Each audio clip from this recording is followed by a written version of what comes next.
आप सभी को प्रभु यीशु मसीह में फिर से मेरा एक बार सलाम। मेरे अज़ीज़ों, मैं आज फिर से परमेश्वर के वचन के साथ आपके सामने आया हूँ ताकि आपको परमेश्वर के वचन से फिर से परमेश्वर की शिक्षाओं से अवगत करा सकूँ, आपको सिखा सकूँ, ताकि आप और परमेश्वर की हजूरी में बड़े, परमेश्वर के वचन में बढ़ते जाए, परमेश्वर की मर्ज़ी के अनुसार, परमेश्वर की शिक्षाओं के अनुसार, ताकि हम में से हर एक के जीवन से परमेश्वर को महिमा मेरे, हमारे बोलचाल से, हमारे कामों से। लेकिन आजकल ऐसा नहीं हो पा रहा है, और इतनी कोशिशों के बाद भी, इतना परिश्रम के बाद भी, इतने आत्मिक वचनों के बाद भी, इतनी शिक्षाओं के बाद भी आज भी कई लोग हैं, कई कलीसियाएँ हैं जो बहुत ही लापरवाही के साथ इन वचनों को पढ़ते हैं, इन वचनों को सुनते हैं, इन वचनों को स्टडी करते हैं। उसके बाद भी जो एक ईमानदारी होनी चाहिए वो ईमानदारी नहीं दिखती, और जिसकी वजह से एक जो मसीह जन को जैसे सिद्ध होना चाहिए वो एक सिद्धता नहीं आ पाती, और कई कई सालों तक लोग बिल्कुल महरूम रहते हैं, अनजान रहते हैं मसीह की उन शिक्षाओं से, परमेश्वर को जिस तरह से परमेश्वर की मर्ज़ी पूरी करनी चाहिए, परमेश्वर के वचनों के अनुसार अपने आप को जिस तरह से ढालना चाहिए, अपने आप को तैयार करना चाहिए, वो चीज़ नहीं आ पाती। और ये कमी हमारी खुद की वजह से भी है, और उन अच्छे प्रचारकों की वजह से भी है जो अच्छा प्रचार तो करते हैं लेकिन उनके अंदर वो ईमानदारी नहीं होती, उनके प्रचार में वो ईमानदारी नहीं होती, और वो किसी न किसी तरह से इस तरह से मिलावट करते हैं कि कलीसिया बस लोग सिर्फ वचन को सुनते रहें लेकिन सीखें ना कुछ, और सिर्फ जो बनावटी बातें हैं, जो मन को तसल्ली देने वाली बातें हैं, या दिल को दिलासा देने वाली बातें हैं, या थोड़ा सा सुकून, थोड़ी सी शांति देने वाली बातें हैं, शिक्षाएं हैं, सिर्फ उनको इस तरह से बताते हैं, मसीह की शिक्षाओं को, परमेश्वर की बातों को इस तरह से सिखाते हैं, इस तरह से पढ़ते हैं, इस तरह से सुनाते हैं कि सिर्फ उनसे थोड़ा सा दिलासा मिलता है, उनसे थोड़ी सा सुकून मिलता है सिर्फ। और जो कमी, जो कमज़ोरी कलीसियाओं में होती है, लोगों में होती है, वो बनी रहती है ताउम्र तक, सारी ज़िंदगी वो कमज़ोरी, वो कमी कलीसियाओं में, लोगों में बनी रहती है, जिसकी वजह से कोई पनपता नहीं, कोई बढ़ता नहीं मसीह की शिक्षाओं में, परमेश्वर के वचन में। जिस तरह से जो गंभीरता आनी चाहिए, जो ईमानदारी आनी चाहिए काम करने में, वचन का प्रचार करने में, जो जोश, जो जुनून आना चाहिए, जो मोहब्बत होनी चाहिए असल में खुदा से, परमेश्वर से, वो नहीं हो पाती। और सिर्फ मुंह से हम कहते हैं कि हम परमेश्वर से मोहब्बत करते हैं, प्यार करते हैं, लेकिन जो जज्बा दिखाई देना चाहिए मोहब्बत में, परमेश्वर की मर्ज़ी पूरी करने में, वो कभी भी नहीं दिखाई देता। और कमी, वो कमज़ोरी, वो ढीलापन, वो सुस्तपन सारी ज़िंदगी बना रहता है मेरे अज़ीज़ों। इसलिए ज़रूरी है कि हम, जैसे कई बार अपने वचन में पढ़ा भी है, सुना भी है, कि अपने निर्बल घुटनों को हम सीधा करें, अपने सुस्त शरीर को हम चुस्त बनाएं, और अपने टेढ़े मेढ़े जीवन के रास्तों को हम सीधा करें, समतल करें, ताकि परमेश्वर की मर्ज़ी पूरी हो, लंगड़ा भटक ना जाए बल्कि सही राह पे आ जाए। इस तरह से कई सारे उदाहरण हैं, इस तरह से कई सारी शिक्षाएं, कई सारे वचन हैं जो कई बार आपने पढ़े होंगे, आपने सुने भी होंगे मेरे द्वारा, दूसरों के द्वारा, लेकिन वो कमी फिर भी बनी रहती है। उसका रीज़न यही है कि हम उन वचनों को उतने अच्छे तरीके से, उतने ढंग से नहीं पढ़ते, नहीं समझते, जितना अच्छे से हमें पढ़ना चाहिए, जितना अच्छे से हमें सीखना चाहिए। और इसलिए हम उनमें बढ़ने के लिए जो एक जज्बा होना चाहिए, जो उत्सुकता होनी चाहिए, जो एक जोश होना चाहिए, जुनून होना चाहिए, वो नहीं आ पाता। मुझे नहीं समझ आता कि आज भी कई ऐसे भाई, ऐसे बहन इतने सुस्त होकर कैसे बैठे रहते हैं। वो कहते हैं हम परमेश्वर से प्रेम करते हैं, हम परमेश्वर के लोग हैं, उसके बाद भी वो इतने सुस्त कैसे बैठ जाते हैं, मुझे नहीं समझ आता। वो क्यों अपने आप को इतना कमज़ोर, इतना लाचार और बेबस बना के रखते हैं, जबकि खुदा ने खुद, परमेश्वर ने खुद अपने लोगों को वो सामर्थ्य दी है, वो बरकत दी है, अपना वचन दिया है कि वचन को पढ़ो, वचन के द्वारा अपने आप को प्रभावशाली बनाओ, तुम्हारी बातें प्रभावशाली हों, तुम्हारी सोच, तुम्हारी विचारधाराएँ, तुम्हारा काम, तुम्हारा जीवन, तुम्हारा लाइफस्टाइल, तुम्हारी हर एक बात ऐसे प्रभावशाली हो दूसरे लोगों के ऊपर कि दूसरे तुम्हें देखकर सीखें, तुम्हें सुनकर सीखें। लेकिन तब भी आज भी हमारे बहुत से भाई ऐसे बहनें हैं जो अपने आप को कमज़ोर और लाचार और बेबस बनाकर बस बैठे हुए हैं, सिर्फ सोचते रहते हैं कि कोई हमारे लिए दुआ कर दे, कोई हमारी मदद कर दे, जबकि खुदा तुम्हारी मदद करने को तैयार है। फिर भी हम क्यों अपने आप को ऐसे कमज़ोर बनाकर बैठे रहते हैं। जॉब नहीं है, घर की परेशानी है, तकलीफ़ें हैं, बीमारी है, लाचारी है, बेबसी है। मैं आपको अपना जीवन का एक्सपीरियंस बताऊं, मेरे जीवन में बहुत उतार चढ़ाव आए, लेकिन मैंने खुदा का दामन नहीं छोड़ा। और खुदा ने मुझे अपने कलाम से सिखाया कि बेटा, तू मेरे वचन को पढ़, और सिर्फ पढ़ मत, उसको लागू कर, उसमें अपने जीवन को बिल्कुल उतार दे, अपने आप को उतार दे, अपनी लाइफ स्टाइल को उसमें उतार दे, अपने मेरे वचन में, और उसके अनुसार अपने आप को ऐसा तैयार कर कि तू दूसरों का मार्गदर्शन करने वाला हो। तेरी ज़रूरत मैं पूरी करूँगा, तू मेरी इच्छा पूरी कर। परमेश्वर ने मुझे अपने वचन से ये सिखाया और मैंने उसको फॉलो किया। और मेरे अजीज़ों, ये मेरी गवाही है कि ना मैंने सिर्फ अपनी, बल्कि अपनी बीवी की, अपने बेटे की हर एक ज़रूरत पूरी करी परमेश्वर के वचन से, परमेश्वर की सामर्थ्य से, जो परमेश्वर ने मुझे ताकत बख्शी, कुव्वत बख्शी। मैं परमेश्वर के इसलिए हर एक काम को किसी भी तरीके से जैसी भी मैं कर सकता हूँ, परमेश्वर की हर एक खुशी को, परमेश्वर की हर एक मर्ज़ी को हर एक तरीके से मैं पूरा करने की जी तोड़ कोशिश करता हूँ। चाहे वो प्रैक्टिकली हो, चाहे वो वीडियोस के ज़रिए हो, चाहे वो जगह जगह जाकर प्रचार करना हो, दुआ करना हो, आराधना करना हो, जैसे भी हो, मैं पूरी ईमानदारी के साथ परमेश्वर को हर एक तरह से अपनी महिमा देता हूँ। सेवाओं से, आराधना से, वचन पढ़ने से, सुनाने से, शेयर करने से, समझाने से, लोगों को, भाइयों को, बहनों को, दोस्तों को, जानने वालों को, मसीह को, गैर मसीह को, हर एक को मैं अपनी सेवा देता हूँ, क्योंकि ये मैं अपना फ़र्ज़ समझता हूँ परमेश्वर के लिए। और ताकि परमेश्वर अपना फ़र्ज़ भी जिस तरह से मेरे लिए अपना पूरा करते हैं, उसी तरह से मैं भी अपना फ़र्ज़ पूरी तरह से ईमानदारी से परमेश्वर के लिए पूरा करूँ। तो ये मेरी ज़िम्मेदारी बनती है। और ये इन्हीं बातों से, इन्हीं चीज़ों से, इन्हीं बिहेवियर से, इसी सोच से मेरा और मेरे परमेश्वर का रिश्ता मेरे से और ज़्यादा गहरा होता चला जाता है। इसलिए, लेकिन आज बहुत से भाई ऐसे बहनें हैं जो इन बातों को नहीं समझ रहे। इसलिए उनके लिए ख़ास तौर से आज जो मैं वचन लाया हूँ, मैं किसी को ये टोन नहीं मार रहा, मैं किसी पे गुस्सा नहीं जाहिर कर रहा, ना ही मुझे गुस्सा आता है, लेकिन बुरा लगता है, दुख होता है जब मेरे भाई, मेरी बहनें अपने आप को लाचार और बेबस बना के बैठे रहते हैं। इसलिए परमेश्वर अपने वचन से ये उनसे बात कर रहा है। इसलिए आप लोग ध्यान से सुने और जितना हो सके इस वचन को, अगर आपको समझ आता है, पसंद आता है, तो इसको ज़्यादा से ज़्यादा शेयर भी कर दें, ताकि ये वचन, ये खरी शिक्षाएँ हर एक इंसान तक पहुँचे। आज जो मैं पढ़ूँगा यशाया उसका पहला बाब और उसकी दूसरी आयत से, यशाया 1:2 से, जिसमें कहता है परमेश्वर का अपने लोगों को फटकारना, परमेश्वर का अपने लोगों को फटकारना, डांट मारना अपने लोगों को। हे स्वर्ग सुन और हे पृथ्वी कान लगा, क्योंकि यहोवा कहता है, मैंने बाल बच्चों का पालन पोषण किया। परमेश्वर हर एक का पालन पोषण करते हैं, हर एक को खिलाते हैं, पिलाते हैं, हर एक को चंगाई देते हैं, हर एक को तंदुरुस्ती देते हैं, हर एक को बरकतें देते हैं, हर एक को सामर्थ्य देते हैं, हर एक को आशीषें देते हैं। लेकिन आगे क्या कहता है, देखिए परमेश्वर क्या कहता है अपने वचन में, पालन पोषण किया और उनको बढ़ाया भी, परंतु उन्होंने मुझसे बलवा किया।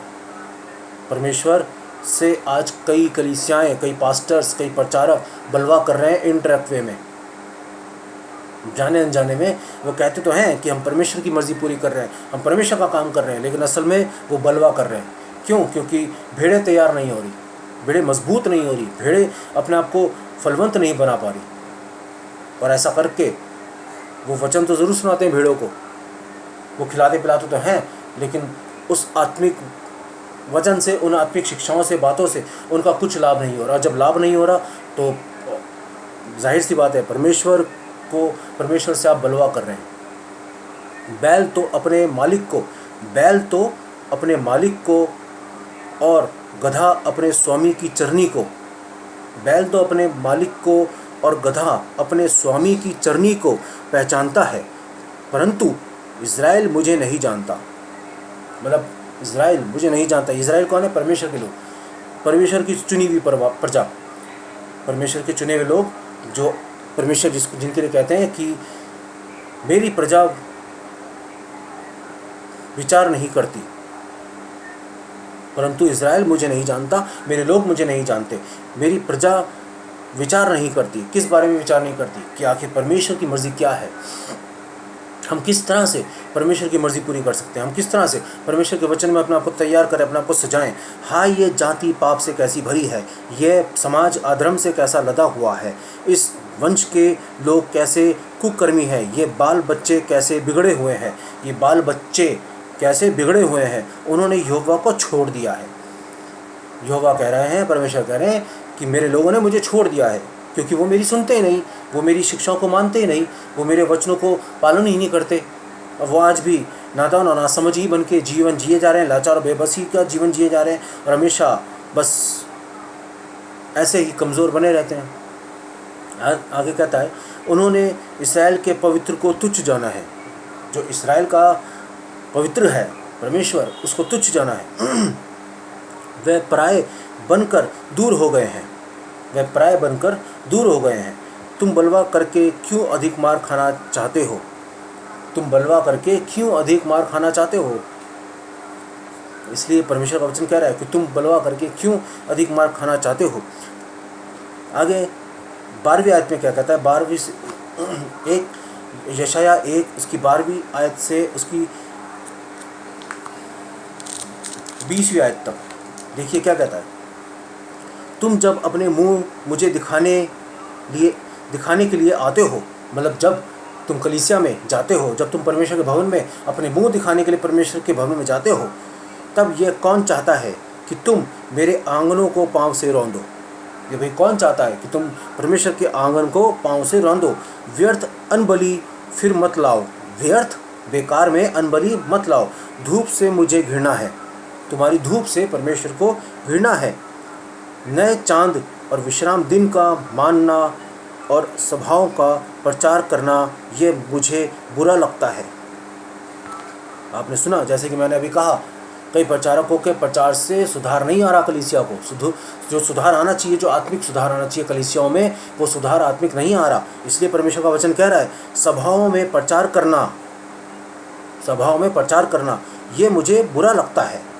परमेश्वर कह रहा है, मुझे बुरा लगता है तुम्हारा प्रचार करना सभाओं में, क्योंकि किसी का कोई भला नहीं हो रहा, कोई आत्मिकता में नहीं बढ़ रहा, कोई परमेश्वर की शिक्षाओं में नहीं बढ़ रहा, कोई परमेश्वर के वचन में नहीं बढ़ रहा। इसलिए तुम सभाओं में तुम्हारा प्रचार करना मुझे बुरा लगता है। महासभा के साथ ही साथ अनर्थ काम करना मुझसे सहा नहीं जाता। मतलब महासभा के साथ साथ अनर्थ काम करना, तुम काम तो करते हो लेकिन उसमें अनर्थ काम मिले हुए होते हैं। मतलब अलग अनर्थ सोच होती है, अनर्थ विचारधाराएँ होती है, गलत विचारधाराएँ होती हैं, बुरे तरीके से बुरी मानसाएँ होती हैं। इसलिए परमेश्वर का वचन कहता है, परमेश्वर अपने वचन में कहते हैं, काम करना मुझसे सहा नहीं जाता। मुझसे ये नहीं देखा जाता कि तुम अच्छे कामों के साथ साथ बुरे काम भी करते हो, लेकिन अच्छे काम करते हो लेकिन बुरी लालसा से करते हो, बुरी नीयत से करते हो। तुम्हारे नए चांदों और नियत पर्वों के मानने से मैं जी से बैर रखता हूँ। तुम्हारे नए चांदों और नियत पर्वों के मानने से मैं जी से बैर रखता हूँ। मतलब तुम्हारे जितने पर्व हैं उनसे मैं बैर रखता हूँ। तुम्हारी जितने भी रीति रिवाज हैं जो तुमने अपनी इच्छा के अनुसार बना लिए हैं या बनाते आए हो, उनसे मैं बैर रखता हूँ। वे सब मुझे बोझ जान पड़ते हैं। मैं उनको सहते सहते उकता गया हूँ। मैं उनको सहते सहते, तुम्हारे रीति रिवाजों को, तुम्हारे तौर तरीकों को सहते सहते उकता गया हूँ। जब तुम मेरी ओर हाथ फैलाओ,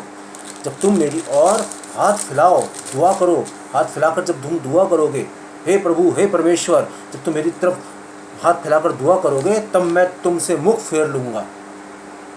परमेश्वर का वचन कहता है, परमेश्वर अपने वचन में कहते हैं, मैं तुमसे मुख फेर लूँगा। तुम कितनी भी प्रार्थना क्यों ना करो, तो भी मैं तुम्हारी ना सुनूंगा। आज अगर परमेश्वर हमारी प्रार्थना सुन रहे हैं, इसका मतलब ये नहीं है कि ये वचन झूठा है। लेकिन जैसे कि हम पहले भी मैं अपने कई प्रचार में कह चुका हूँ कई बार, जितनी मैंने वीडियोस बनाई, जितने मैंने प्रचार करे हैं, उनमें कई बार बात बोली है। कोरोना वायरस का मैंने उदाहरण दिया है, और ये वचन उससे ही लिंक है, क्योंकि उससे पहले भी कई सालों से लोग प्रार्थना कर रहे थे, और जो लोग प्रार्थना कर रहे थे वो भी मरे। उनकी इतनी बलियाँ, उनका इतना दान पुण्य सब धरा का धरा रह गया। उनकी सारी सेवाएं धरी की धरी रह गई, उनकी सारी प्रार्थनाएं, उनके सारी जितनी भी उनकी ईमानदारी थी वो सब धरी की धरी रह गई, और वो दुनिया से रुखसत हो गए। और क्यों हुआ ऐसा? क्योंकि उनका भी चाल चलन वैसा ही था जैसा आज कई लोगों का है। तो इसलिए परमेश्वर का वचन कह रहा है, मैं तुमसे मुख फेर लूँगा, तुम कितनी भी प्रार्थना क्यों ना करो। और आज भी वो लोग वही कर रहे हैं, प्रार्थना तो बहुत कर रहे हैं, आराधना बहुत कर रहे हैं, बाइबल बहुत पढ़ रहे हैं, लेकिन वचन के अनुसार अपने आप को तैयार नहीं कर रहे, वचन के अनुसार सेवा नहीं कर रहे, और एक दूसरे पे दोष लगाने पे हमेशा तैयार रहते हैं किसी ना किसी बात को लेकर। प्रार्थना क्यों ना करो तो भी मैं तुम्हारी ना सुनूंगा, क्योंकि तुम्हारे हाथ खून से भरे हैं। अपने को धोकर पवित्र करो, अपने को धोकर पवित्र करो, पवित्र करो। मेरी आंखों के सामने से अपने बुरे कामों को दूर करो, अपने बुरे कामों को दूर करो मेरी आंखों के सामने से। भविष्य में बुराई करना छोड़ दो, भविष्य में जीवन में बुराई करना छोड़ दो, किसी भी तरह की बुराई मत करो। भलाई करना सीखो, भलाई करना सीखो। जतन से न्याय करो, जतन से परिश्रम के साथ न्याय करो। उपद्रवी को सुधारो, जो उपद्रवी है, जो झगड़ालू है, जो बिगड़ा हुआ है, उसको सुधारो। मैं अगर उपद्रवी को सुधारता हूँ, मैं अगर उपद्रवी को, जो झगड़ालू है, जो गुस्से वाला है, जो बहस करने वाला है, मैं अगर अपने तरीके से उसको सुधारता हूँ वचन के द्वारा, तो लोग कहते हैं भाई आप उपद्रव कर रहे हो, भाई आप तो दोष लगा रहे हो, भाई आप तो बदतमीजी कर रहे हो, भाई आप तो गलत हो, आप तो वचन के विरुद्ध जा रहे हो। ऐसा कौन सा प्रचारक है जो इस तरह से बोलता है? ऐसा कौन सा प्रचारक है? भाई कोई प्रचारक बोलता हो ना बोलता हो, लेकिन मैं वचन के अनुसार ही बोलता हूँ। और जो खरी बात होती है वो हर एक गलत इंसान को बुरी लगेगी। जो गलत होगा, जो मक्कार होगा, जो दिखावटी होगा, जो बनावटी होगा, उसको खरी शिक्षा हमेशा बुरी लगेगी। मैं हर एक खरी शिक्षा का, हर एक खरी बात का, हर एक खरे इंसान का आदर करता हूँ, इज्जत करता हूँ, और मैं मुंह पे कहता हूँ इंसान के, उस इंसान के जो भी मुझे खरा लगता है, जो वफादार लगता है, जिसमें ईमानदारी नज़र आती है मेरे को, जो लगता है कि हाँ भाई बिल्कुल वचन के अकॉर्डिंग है। भले ही वो मुझे कुछ गलत कह रहा है, भले वो मुझे कुछ बुरा बोल रहा है, लेकिन उसके अंदर, उसके बोलने में मुझे ईमानदारी दिखाई देती है, इसलिए मैं उसका सम्मान करता हूँ, मैं उसकी रिस्पेक्ट करता हूँ, उसके बोलने की। चाहे भले वो मुझे कुछ गलत बोल रहा है, लेकिन उसके बोलने में ईमानदारी है, उसमें वफादारी है, इसलिए मैं ऐसे इंसान की कदर करता हूँ। और परमेश्वर ही ऐसे इंसान की कदर करते हैं जो सटीक बोलता है, क्योंकि यीशु मसीह भी सटीक बोलते थे। भले ही लोगों को बुरी लगती थी, यीशु मसीह की बातें भी, उनके चेलों की बातें भी लोगों को बुरी लगती थी, लेकिन वो सब सटीक बोलते थे। यीशु मसीह सटीक बोलते थे, उनके चेले सटीक बोलते थे, इसलिए लोगों को बुरी लगती थी। जो उनको लगती थी बुरी, जो गलत थे, जो बनावटी थे, जो दिखावटी थे, जो फॉर्मेलिटीज़ करते थे, उन लोगों को बुरी लगती थी। लेकिन जो खरे थे, जो ईमानदार थे, जो सच्ची मोहब्बत करते थे परमेश्वर से, खुदा से, उनको यीशु मसीह की बातें और उनके चेलों की बातें हमेशा अच्छी लगती थी, और वो उनके अनुसार अपने आप को तैयार भी करते थे। इसलिए कह रहा है परमेश्वर का वचन, उपद्रवी को सुधारो, अनाथ का न्याय चुकाओ। अनाथ का, जो अनाथ और बेसहारा है। आज कितने ऐसे पास्टर्स हैं, ऐसे कितने प्रचारक हैं, ऐसे कितनी महासभाएं हैं, ऐसे कितने मिनिस्ट्रीज़ हैं जो अनाथों का न्याय चुका रहे हैं, जो अनाथ हैं, बेसहारा हैं, उनका सहारा बन रहे हैं। कितनों को घर दे रहे हैं बना के, कितनों को कपड़े दे रहे हैं, खाना दे रहे हैं 3 वक्त का, कितनों को रोज़गार दे रहे हैं। ऐसे कितने प्रचारक हैं। फेसबुक पे मैं कितने प्रचारकों की वीडियोस देखता हूँ, लंदन, अमेरिका, पेरिस, यूरोप, पता नहीं कहाँ घूम रहे हैं, कितना पैसे खर्च करते हैं टिकट्स में, घूमने फिरने में, खाने पीने में। अच्छी बात है, आप लोग घूमिए फिरिए, एंजॉय करिए, कोई बुराई नहीं है, लेकिन उसके साथ साथ, अपने एंजॉयमेंट के साथ साथ, अपने घूमने फिरने के साथ साथ, जितनी कि आप टिकट खरीदते हैं लंदन, अमेरिका, पेरिस की, क्या उससे उतना पैसा आप किसी को घर बनाने में दे रहे हैं? क्या किसी को इतने का घर खरीद के दे रहे हैं? या किसी को ऐसा कोई रोज़गार दे रहे हैं? या आप किसी को इतने अच्छे ऐसा जीवन दे रहे हैं कि कोई इंसान अपने 2 वक्त की 3 वक्त की रोटी मेहनत करके कमा के खा सके और अपने घर में, एक छोटे से घर में अपने रह सके? जितने का आप टिकट खरीदते हैं लंदन, अमेरिका, पेरिस जाने का, और फेसबुक पे फ़ोटोज़ डालते हैं घूम फिर के, बहुत अच्छी बात है, लेकिन क्या आप किसी ऐसे किसी अनाथ बेसहारा की सुधि ले रहे हैं? मेरे अजीज़ों, मैं तो फिर कहूँगा कि अगर परमेश्वर ने कभी मुझे इस काबिल बनाया तो मैं ऐसे लोगों को अपने परिवार के साथ, ऐसे लोगों के लिए बहुत बड़ा उदाहरण बनूंगा। और मुझे यकीन है कभी ना कभी परमेश्वर मुझे इस लायक ज़रूर बनाएंगे, और तब ऐसे लोगों के लिए मैं ज़रूर उदाहरण बनूंगा। ये मेरी मनोकामना है। इसलिए मैं आज ये वीडियो के ज़रिए ये बात आपसे कह रहा हूँ, और आप भी इस बात को याद रखिएगा। और कभी कभी मैं गलत हूँ तो आप में से कोई भी मुझे कभी भी टोक सकता है, कभी भी मुझे रोक सकता है, कभी मुझे बोल सकता है, और मैं यकीन दिलाता हूँ आपको कि मैं अपनी गलती हज़ारों लोगों के सामने मानूंगा, क्योंकि मुझे खराई से चलना पसंद है, परमेश्वर के वचन के साथ ईमानदारी से चलना पसंद है, क्योंकि परमेश्वर ने मुझे अपने वचन से, अपनी शिक्षाओं से यही सिखाया है कि ईमानदार बना रहे, वफादार बना रहे, न्याय चुकाओ, विधवा का मुकदमा लड़ो। जो विधवाएं औरतें होती हैं उनका मुकदमा लड़ो। आगे कहता है, यहोवा कहता है,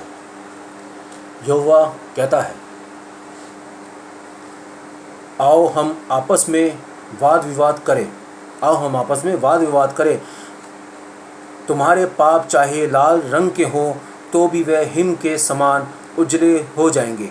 चाहे तुम्हारे पाप लाल रंग के हों तो भी वह हिम के समान उजले हो जाएंगे, मतलब वो फिर भी दिख जाएंगे। चाहे तुम कितने भी सफाई से गुनाह करो और फिर भी कहो कि हम परमेश्वर के लोग हैं, हम खुदा को मानने वाले लोग हैं, लेकिन तब भी वो उजले हो जाएंगे। वो साफ साफ दिखाई देंगे कि कितनी गड़बड़ी है तुम्हारे जीवन में, तुम्हारी बोलचाल में, तुम्हारी सेवकाई में, तुम्हारी जिसको तुम आत्मिक सेवा कहते हो उसमें कितनी गड़बड़ी है, वो साफ नज़र आ जाएगी, हो जाएंगे। और चाहे अर्गवानी रंग के हो तो भी वे उनके समान श्वेत हो जाएंगे। यदि तुम आज्ञाकारी होकर मेरी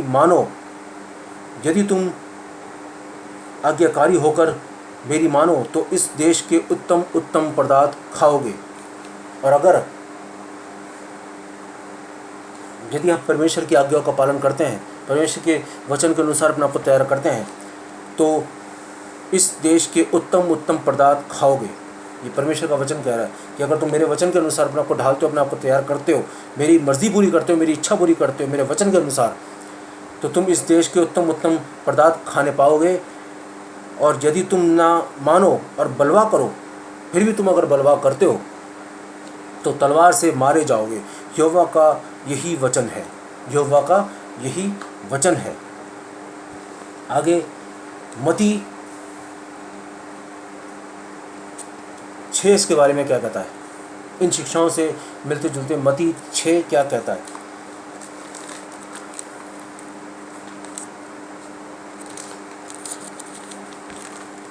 देखते हैं मती 6 क्या कहता है इस बारे में।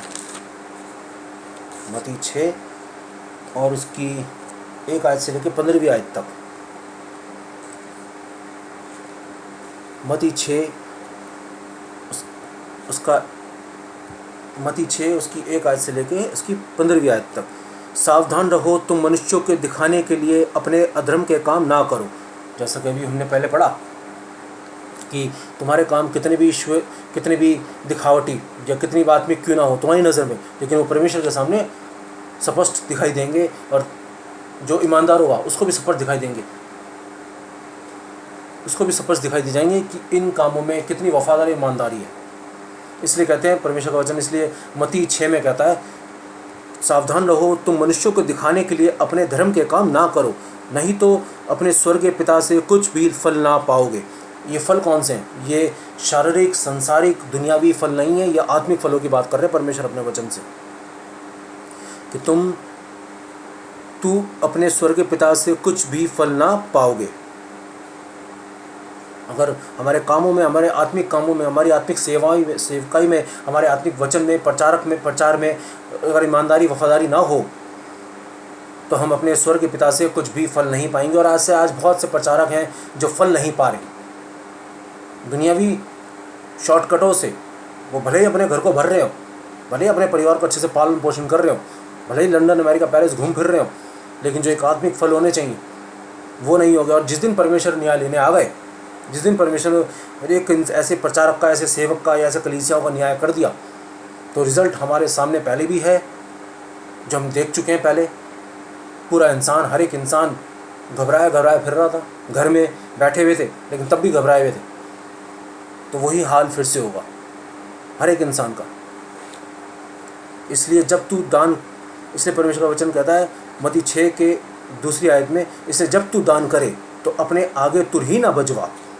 ये जो वचन है, तुर ही ना बजवा, इस वचन के विरुद्ध आज कई प्रचारक जा रहे हैं, कई पास्टर जा रहे हैं, कई सेवक जा रहे हैं, वो अपने आगे तुर ही बजाते हैं। और अगर कोई मुझ जैसा कम पढ़ा लिखा या सीधा साधारण इंसान अगर उनको ऐसा कोई समझाए इस वचन के अनुसार कि पास्टर प्लीज़ इस वचन के अनुसार चलिए, अपने आगे तुर ही मत बजवाइए, ना ही किसी और का गलत मार्गदर्शन करिए, किसी और को भी ऐसी आदत मत डालने दीजिए कि वो अपने आगे तुर ही बजवाए। लेकिन प्रचारक, इसके सेवक, जो मसीह के सेवक कहलाते हैं, अपने आप को कहते हैं, वो इस वचन के विरुद्ध चलते हैं।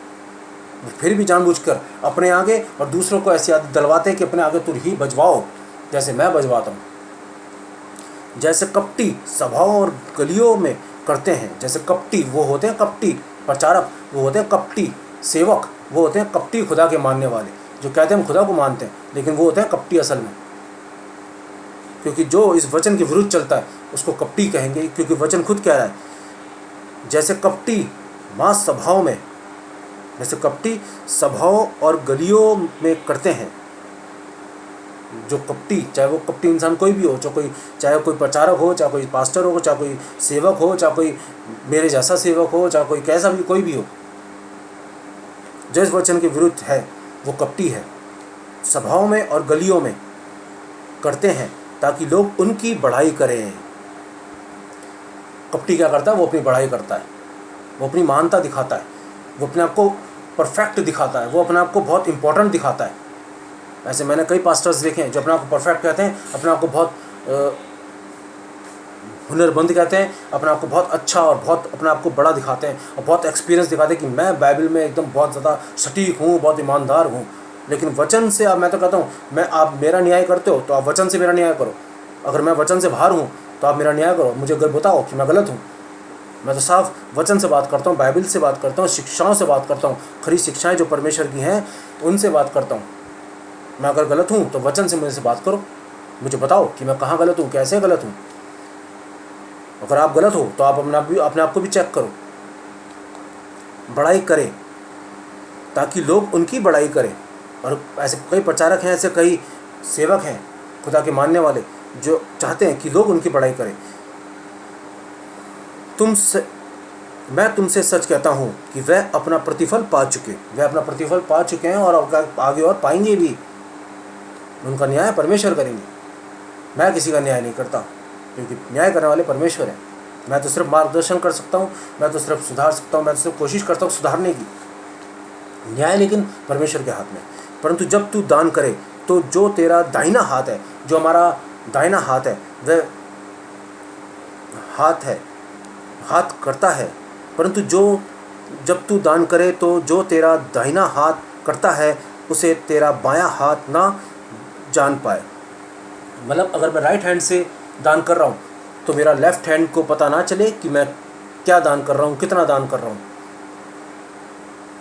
इसलिए कह रहा है, परंतु जब तू दान करे तो जो तेरा दाहिना हाथ करता है, जो तेरा राइट हैंड करता है, उसे तेरा लेफ्ट हैंड ना जानने पाए। लेकिन अगर कोई ढोल पीट के दान कर रहा है कि उसने ये दान करा चर्च में, उसने ये दान करा या मैंने ये दान करा, कोई इस तरह से तुर ही बजवाता अपने आगे, तो वह कपटी है। ताकि तेरा दान गुप्त रहे। परंतु जब तू दान करे तो जो तेरा दाहिना हाथ करता है उसे तेरा बायां हाथ ना जानने पाए, ताकि तेरा दान गुप्त रहे और तब तेरा पिता जो गुप्त में है। हमारा दान गुप्त होना चाहिए। पास्टर्स प्लीज़ सीखो, समझो इस बात को, इस वचन को समझो। हमारा दान गुप्त होना चाहिए। कलीसिया में कोई भी कुछ दान करता है चर्च में, उसका दान गुप्त रहना चाहिए कि किसने ये दान करा, बिल्कुल नहीं पता चलना चाहिए। क्योंकि परमेश्वर का वचन कहता है, और तब तेरा पिता, हमारा पिता, हर एक का पिता जो गुप्त में है, जो गुप्त में है, देखता है, तुझे प्रतिफल देगा। जो हमारा पिता गुप्त में है तो हमारा दान भी गुप्त में होना चाहिए। जब तू प्रार्थना करे, कई लोग हैं जो प्रार्थना करते हैं, बहुत अच्छी प्रार्थना करते हैं, बहुत अच्छी वर्शिप करते हैं, तो कपटियों के समान ना हो, तो कपटियों के समान ना हो। क्योंकि लोगों को दिखाने के लिए आराधनालयों में, चर्चिज़ में और सड़कों के मोड़ों पर खड़े होकर प्रार्थना करना उनको अच्छा लगता है, ताकि लोग उनको देखें, उनकी वाहवाही करें, कितनी अच्छी प्रार्थना करता है, कितना अच्छा प्रचारक है, कितना अच्छा सेवक है खुदा का, कितनी अच्छी दुआ करता है। मैंने कई लोगों को ऐसे बोलते सुना है कि वो भाई बहुत अच्छे हैं, वो पास्टर बहुत अच्छे हैं, इतनी अच्छी दुआ करते हैं, वो इतना अच्छा प्रचार करते हैं वो, लेकिन ये तो देखो मेरे अजीज़ों, उनकी दुआ से आपका कितना उद्धार हो रहा है, उनके प्रचार से, उनकी जो शिक्षाएँ हैं, जो मसीह की जो शिक्षाएं जो उनके द्वारा आपको मिल रही हैं, उनसे आप कितना सीख रहे हो। अगर आप कुछ सीख नहीं रहे हो तो उनके प्रचार व्यर्थ है, उनका प्रचार आपको करना, आपको सुनाना व्यर्थ है। उन पास्टर्स का आपको प्रचार सुनाना गलत है, बेकार है, व्यर्थ है। क्योंकि ऐसी जैसी मैंने अपने जिस चर्च में मैं जाता हूँ, मैंने वहाँ पर प्रचार करा था, वहाँ कई कलीसियाओं से मैंने एक छोटा सा वचन शेयर करा और उनसे पूछा कि आप लोग इस वचन का मायने बताओ, इस वचन के मतलब बताओ, लेकिन कलीसियाएँ उस वचन का मतलब नहीं बता सकी। अब आप समझ सकते हो कि जो कलीसिया 20 सालों से, 25 सालों, 30 सालों से चर्च आ रही है, वो इतने से छोटे से वचन का उदाहरण एक नहीं बता सकी मेरे को, जब मैंने उनसे पूछा कलीसियाओं से। तो आप इसी से अंदाज़ा लगाओ कि कलीसिया चर्च में जाके आखिर सीख क्या रही है। आखिर कलीसिया, अगर आप कलीसिया हो, आप चर्च में जाते हो तो आप क्या सीख रहे हो, और आपका पास्टर, आपका प्रचारक, आपका धर्मगुरु आपको क्या सिखा रहा है, और उनके सिखाने से अगर आप कुछ सीख नहीं पाए इतने सालों से, में 20 सालों में, 25 सालों में, 30 सालों में, 40 सालों में, तो आपका चर्च जाने का फ़ायदा क्या।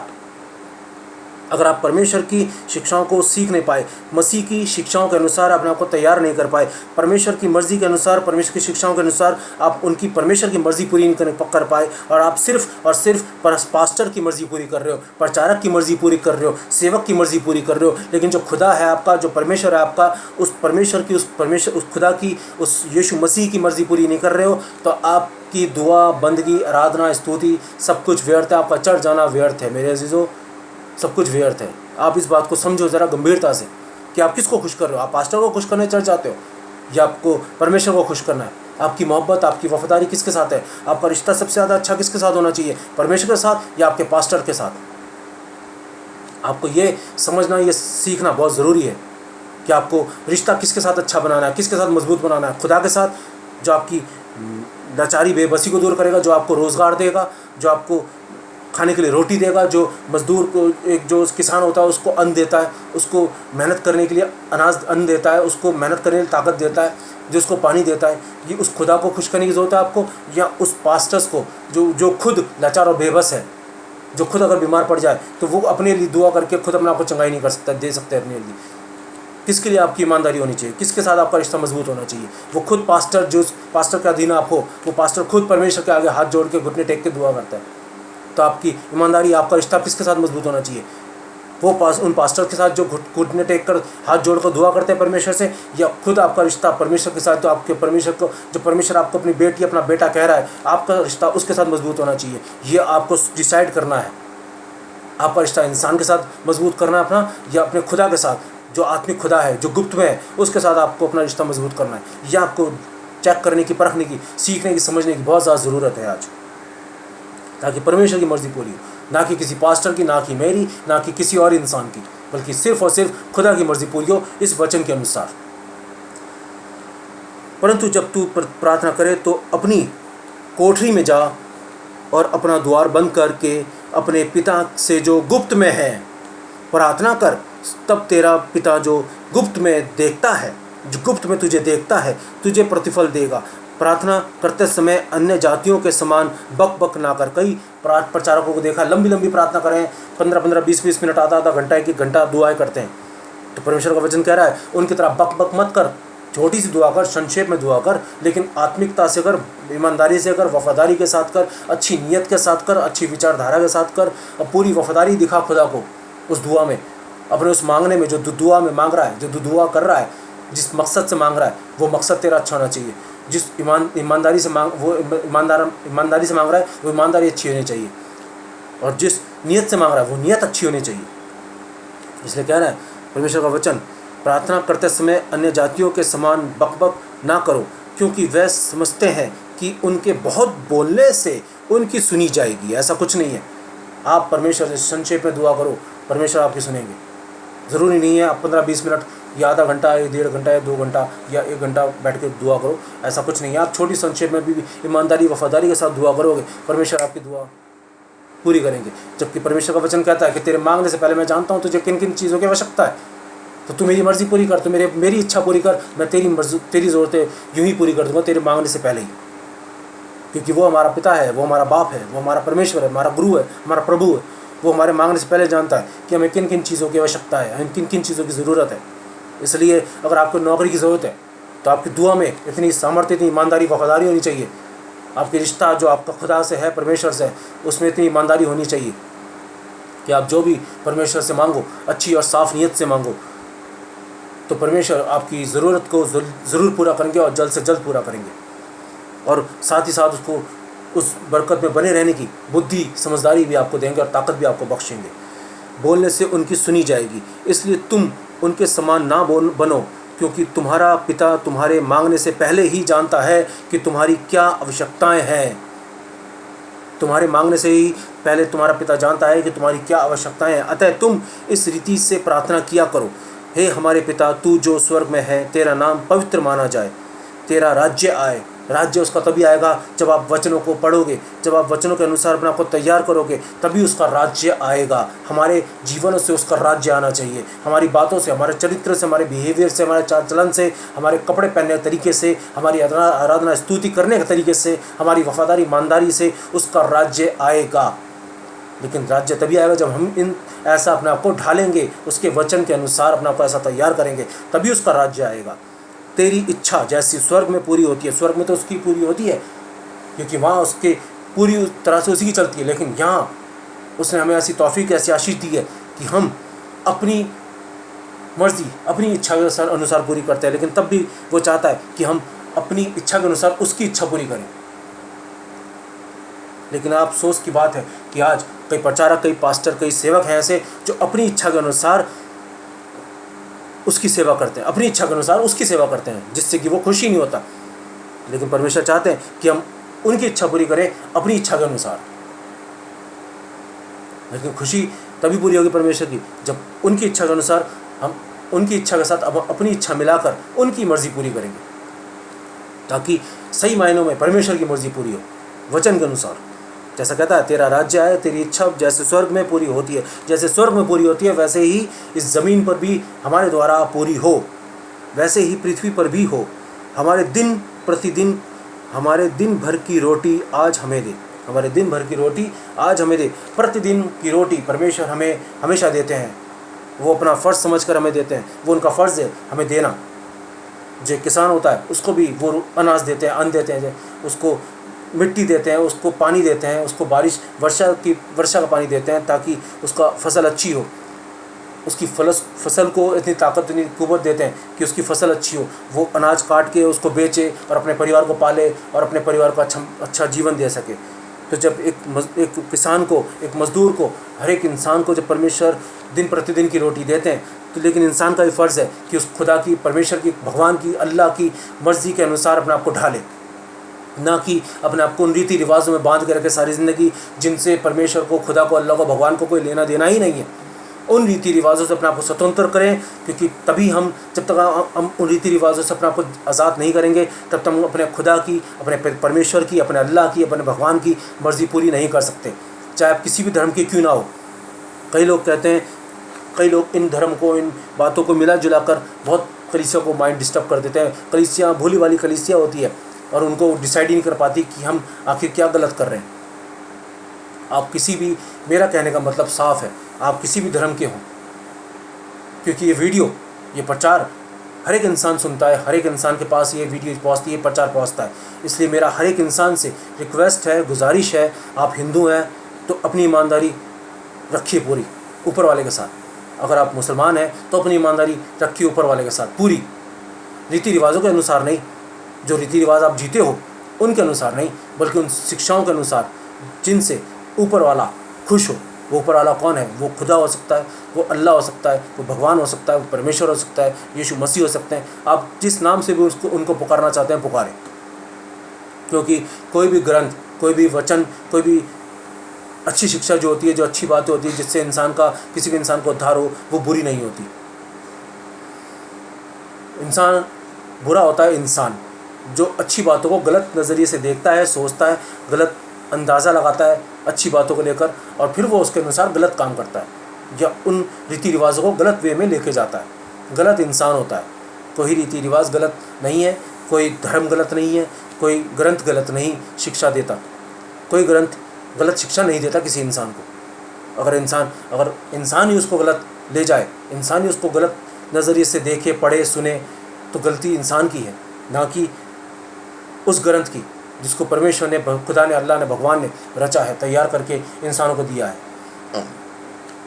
इसलिए जितना ज़्यादा आप अध्ययन करेंगे अपने तमाम ग्रंथों का, जिस भी ग्रंथ को आप मानते हो, जिस भी धर्म के आप हो, अगर आप उसको ईमानदारी से पढ़ते हो, सीखते हो, समझते हो और उसके अनुसार अपने आप को तैयार करते हो, तो आप बहुत कुछ सीखोगे।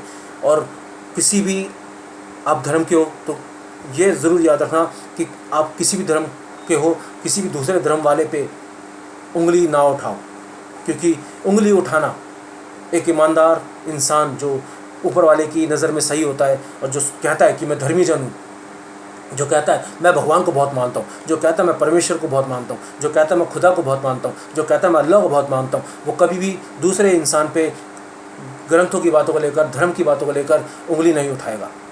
हाँ, अगर कुछ गलत है तो आप सुधार सकते हो, आप सिखा सकते हो, समझा सकते हो, प्यार से, ईमानदारी से, भाईचारे से, दोस्त बनाकर, अपना समझाकर, अपना समझकर सिखा सकते हो, समझा सकते हो। लेकिन लड़ाई झगड़ा करना, बहस करना, उंगली उठाना, मजाक उड़ाना, ये हमारे लिए बिल्कुल भी सही नहीं है। किसी भी धर्म के इंसान के लिए ये सही नहीं है कि एक दूसरे धर्म के इंसान पे उंगली उठाए या तोहमत लगाए या मजाक उड़ाए। तो इन बातों का भी आप ख़ास तौर से ध्यान रखें, क्योंकि ये सब बातें ऊपर वाले की नज़र में, परमेश्वर की, खुदा की, अल्लाह की, भगवान की नज़र में गलत है। और जिस प्रकार हमने अपने अपराधियों को क्षमा किया है, वैसे ही तू भी हमारे अपराधों को क्षमा कर। तो आप, अगर ये पवित्र शास्त्र बाइबल कहती है कि अगर आप अपने अपराधियों को क्षमा करते हैं, जैसे मैं अपने किसी भी भाई को या किसने मेरे साथ बुरा से बुरा किया मेरे जीवन में, अगर मैं हर एक को क्षमा करता हूँ, माफ़ करता हूँ, तो परमेश्वर ही मेरे हर एक गुनाह को, हर एक गलती को माफ़ कर देंगे। लेकिन पहले हमें आदत डालनी होगी कि हम दूसरे के अपराधों को क्षमा करें, दूसरे के गुनाहों को माफ़ करें और उसके अपराधों को सुधारें, उसकी बुरी चाल को, बुरी आदतों को सुधारने की कोशिश करें, उसको क्षमा करके, ताकि परमेश्वर ही हमारी चालें सुधारे, हमारी सोच सुधारे और हमारा सही मार्गदर्शन करें अपने वचन से, और हमारे तमाम गुनाहों को, हमारी तमाम गलतियों को, पापों को क्षमा कर दें। और हमें परीक्षा में न डाल। परमेश्वर, जब हमारा रिश्ता परमेश्वर से अच्छा होता है तो परमेश्वर हमें किसी भी परीक्षा में नहीं पढ़ने देते, परंतु बुराई से बचा। वो हमें हर बुराई से बचाते हैं, हर एक कठिनाई से, हर एक तकलीफ से, बीमारी से, लाचारी से, बेबसी से हमें बचाते हैं। क्योंकि